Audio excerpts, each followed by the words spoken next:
Alright, so today I'm going to show you how to replace the drive belt and power steering belt on a 2007 Toyota Solara with the 3.3 liter V6. So, the video I saw on YouTube was for the 4-cylinder, not for the 6-cylinder, so we're going to go ahead and get started. But first, I'll tell you kind of like what you'll need. So let me grab this stuff. So, stuff you're going to need. This is the belt you're going to need. Duralast makes another one. It's 45. It is too small. You need to get this one. This will fit. Well, I don't know. Maybe your car might be different. But for me, this is what I needed. This is for the drive belt. This is for the power steering belt. Yes, there are two belts. So this one worked fine. But this one, I needed to return the old one and get this one. So you need to remove... If you're replacing both, you need to remove the wheel. If you're just replacing the drive belt, I'll show you what you need to do. But to remove the wheel, you'll need a 21 millimeter. I had one that was a 22 millimeter. That's just because I'm pretty sure there's a wrong lug nut on this vehicle. So I'll let you. All right, so to remove the drive belt, first, what you're going to need to do is remove tension off of this alternator. This alternator is going to swing. That's what's going to remove tension. So you're going to loosen down this nut, loosen up this nut right here, and then do the same thing to that bolt right there, and then loosen this bolt. This alternator will then just rotate kind of like that, and you'll lose tension on this belt. And if you are removing the other belt at the same time, then you can take off the wheel and just take it off down here, and then it'll be very easy. But if you're not, if you're just removing that belt, what you can do is you can take 14 millimeter to this one and this one, remove this little section right here, reach your hand down. It'll be kind of a pain, but you can get it. I did it and then realized I needed to take the wheel off. I learned all this the wrong way. So you can remove this and replace just the drive belt without removing the wheel.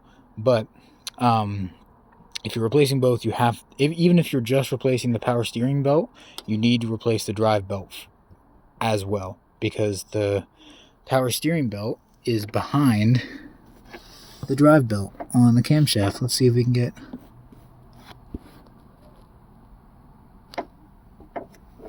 It'll be much easier to show you right here. So here's the power steering belt. Here's the pulley that's on that. You can see it goes on the same on the crankshaft pulley, the same as the drive belt, but behind it. So we need to relieve tension on the drive belt, get it off, and then take the power steering belt out from behind it like this. So I'll tell you about the way to remove the tension for the power steering belt.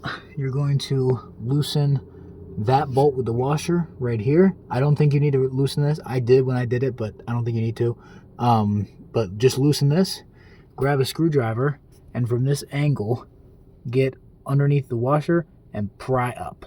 That'll relieve tension on this pulley, and you'll be able to take the belt out in this way. And then you'll just put it back in, feed it behind, and then you grab a screwdriver, and from this angle, get on top of the washer and angle down, push down to get good tension. You'll need to hold one hand put with tension and the other with the tool tightening down the bolt. So the tool you're going to need for the power steering, what I used was a short 12 millimeter socket. I used it on this Milwaukee tool, and then I tightened it down at the end with this, but you can just use this, just a regular ratchet. So yeah, so the bolts on this one are a 12 millimeter. I recommend a short. Actually, I don't think you can even fit a long one on there if you were getting paid to.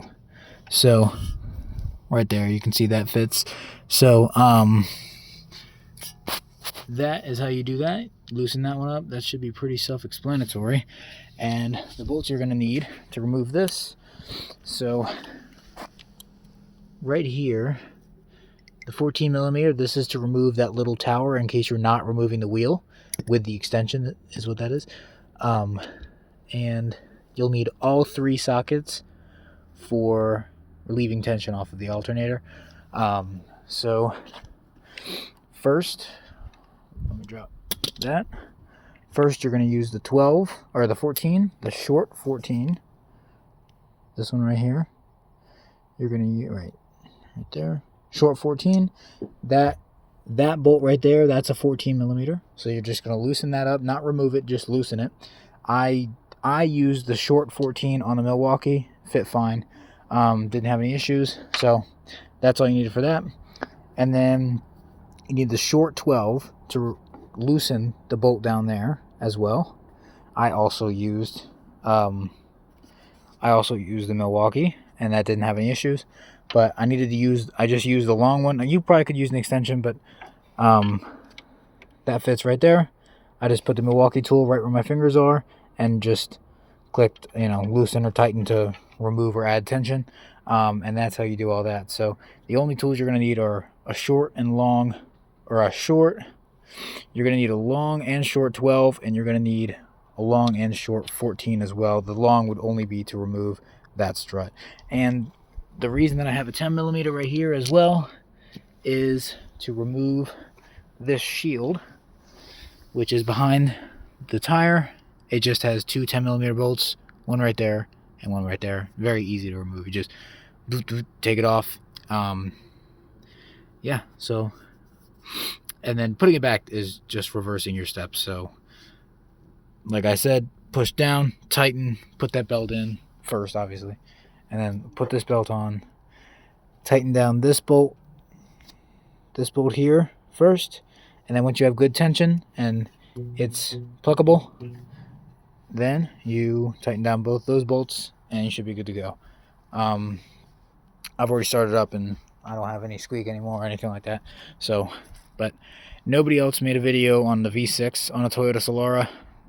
So I had to look it up for like a Toyota Highlander or something, but I figured I'd just make this real quick for you guys. So there you go.